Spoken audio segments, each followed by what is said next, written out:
শুক্রবার মানে ঘোরাঘুরি। আজকে কোথায় ঘুরতে চলে গেলাম।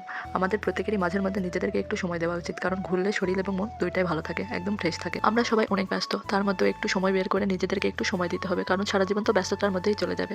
তাহলে নিজেকে কখন সময় দেবো? আসসালামু আলাইকুম সবাইকে। সবাই কেমন আছেন? আশা করি সবাই অনেক ভালো আছেন। আজকে যেহেতু ছুটির দিন, তাই বিকেলবেলা বের হয়ে গেলাম। আর আজকে সারাদিন কি করলাম সেগুলি আপনাদের সাথে শেয়ার করবো। আশা করি আপনারা সবাই পুরো ভিডিওটা দেখবেন। রেডি হয়ে এসে আমার মেয়ে একটু বাইরে ঘোরাঘুরি করছে। তাকে সবাই অনেক ভালোবাসে, অনেক আদর করে। তার বড় আপু তাকে ডেকে নিয়ে গিয়ে অনেক আদর করছিল। প্রথমে চলে যাব পার্লারে, গিয়ে আমার মেয়ের সুন্দর সুন্দর চুলগুলো কেটে ফেলবো। আর এই জন্য আমার কিন্তু অনেক মায়া হচ্ছিল, কত সুন্দর চুলগুলো আজকে কেটে ফেলবো, কারণ তার বয়সের তুলনায় চুলগুলো অনেক বড় হয়েছে। আমার মেয়ে তো ঘুরতে যাওয়ার কথা শুনলে অনেক আনন্দ, সে কি নাচানাচি শুরু করে দিয়েছে। আসলে এটাই তাদের আনন্দ করার জন্য পারফেক্ট বয়স। এই সময়টা চলে গেলে আর ফিরে পাওয়া যাবে না। আমরা তো আর এই সময়টা ফিরে পাই না, হাজার চাইলেও। অনেক মিস করি এই দিনগুলো, আমরা এই সময়গুলো কাটিয়েছি। এখন এসে আমরা সেই সময়গুলো অনেক মিস করি। আমি না, প্রত্যেকেই অনেক মিস করে। আর আজকে কিন্তু আমরা রিস্কায় ঘুরতে যাবো, তাই একটা রিস্কায় চড়ে আমরা তিনজন মিলে চলে যাচ্ছিলাম। আজকের আবহাওয়া অনেক সুন্দর ছিল, আর রাস্তার ধার দিয়ে ছিল সবুজ ফসল। আর সূর্য দেখলে তো আমার ছোটবেলার কথা মনে পড়ে যায়, মনে হয় সূর্য আমাদের সাথেই যাচ্ছিল। ছোটবেলার কথা মনে হলে অনেক হাসি পায়, আমাদের মাথায় কত আজব আজব চিন্তা ভাবনা ঘুরপাক খেত। অবশেষে আমরা চলে আসলাম আমাদের সেই শিবপুর ব্রিজে। ব্রিজটা কিন্তু অনেক সুন্দর, আমার কাছে অনেক ভালো লাগে এই ব্রিজটা।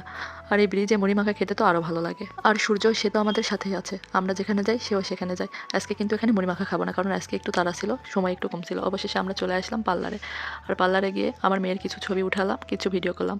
আর এগুলো আমি চুপি চুপি করেছি, কারণ পার্লারে ছবি উঠানো আর ভিডিও করা নিষেধ ছিল। আর আমরা মেয়ে মানুষ যেটা করতে নিষেধ করবে সেটাই আরো বেশি করি, এই হলো আমাদের স্বভাব। আমার ময়না পাখিটা তো অনেক খুশি, তার চুল কাটবে। এদিকে আমার অনেক কষ্ট লাগছিল যে আমার মেয়ের চুলগুলো কেটে দিচ্ছে, কতদিন ধরে যত্ন করে রেখেছি।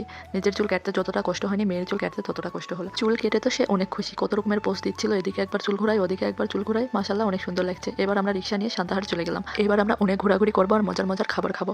আর অনেক মানুষ ছিল, যেহেতু শুক্রবার, এজন্য আরো অনেক ভিড় ছিল। প্রথমে আমরা চলে গেলাম হকার্স মার্কেটে, আর সেখানে গিয়ে কিন্তু অনেক ঘোরাঘুরি করলাম, অনেক কিছু কেনাকাটা করলাম। হাওয়াই মিঠাই দেখলে আগে আমার মেয়ে কত লাফালাফি করতো, এখন আর আগের মতো তেমন লাফালাফি করে না। আসলে মনে হয় একটু বড় হয়ে গেছে। আজকে তার প্রথম বায়না ছিল সে কেক খাবে, আর সান্তাহার আসলেই তার প্রথম ইচ্ছা কেক খাবে। আর ঘুরে ঘুরে দেখছিল কেকের দোকান কোথায় আছে। একটা কেকের দোকান পেয়ে গেল, সেখানে তার পছন্দ মতো কেক নিয়ে নিল। কেক নেওয়ার পরে তো সে অনেক খুশি। খেতে পারুক আর না পারুক, বাচ্চাদের এটাই আনন্দের। আর আমার বাচ্চার মতো যাদের বাচ্চা আছে সেসব মায়েদের তো লাভই হয়, বাচ্চারা খেতে পারে না, পরে মাকে খেতে হয়। এরপর আমরা চলে আসলাম ফুচকার দোকানে। এখানে আসলে এই দোকানের ফুচকা বা চটপটি এগুলোই আমি খাই, কারণ অন্যগুলো আমার কাছে তেমন একটা ভালো লাগে না। আজকে আমি ফুচকা খাবো না, আজকে চটপটি নিয়ে নিলাম। আর আমার মেয়ের কাছে তো ফুচকা বা চটপটি খাওয়া যেমন তেমন, সে টক খাবে। টক তার অনেক পছন্দের, বিশেষ করে এই টকের জন্য এই দোকানের খাবারগুলো অনেক মজা। টকটা অনেক ভালো লাগে। আমার মেয়েকে একটু চটপটি খাওয়ানোর ব্যর্থ চেষ্টায়, কারণ তার এই দোকানে আসার আসল উদ্দেশ্য ছিল টক খাওয়া। আর তার বাবাকে বারবার বলছিল যে আমি টক খাবো। অবশেষে টক খাওয়া শুরু করে দিয়েছে। কি মজা করে খাচ্ছিল, মনে হচ্ছিল কি অমৃত খাবার। তার কাছে এটা এতই ভালো লাগে যে সে একবার খেয়ে আবার নিতে চায়। জানি না এটার মধ্যে সে কি পায়। তারপরে আমরা সবাই মিলে এখন চলে যাব পিঠার দোকানে। আর পরিবারের সবাই একসাথে এসেছি, পিঠা না খেলে কেমন হয়। আর পিঠা দেখেই তো অনেক সুন্দর লাগে আমার কাছে, বিশেষ করে এই কুশলি পিঠা, যেটা মিষ্টির পিঠা, এটা কিন্তু অনেক ভালো লাগে। সবাই অনেক ধরনের পিঠা খাচ্ছিল, আর আমি এই কুশলি পিঠাটা নিয়ে নিয়েছি। এই পিঠা আমার কাছে অনেক ভালো লাগে, যেহেতু আমি মিষ্টি জাতীয় জিনিস বেশি পছন্দ করি, তাই হয়তো পিঠাটা আমার কাছে এত ভালো লাগে। পিঠা খাওয়া শেষে এবার চা খেয়ে নিলাম, কারণ আমি একজন চা লাভার। চা না খেলে কেমন হয়। সব মিলিয়ে আজকের দিনটা কিন্তু অনেক সুন্দর ছিল, অনেক সুন্দর সময় কাটানো হলো। আর মাঝের মধ্যে পরিবারের সবাইকে নিয়ে এভাবে ঘুরতে কিন্তু অনেক ভালো লাগে। ঘোরাফেরা শেষে বাসার উদ্দেশ্যে রওনা দিলাম। আজকের ভিডিও এই পর্যন্তই। সবাই ভালো থাকবেন, সুস্থ থাকবেন। আবার নতুন একটা ভিডিও আপনাদের সাথে শেয়ার করব।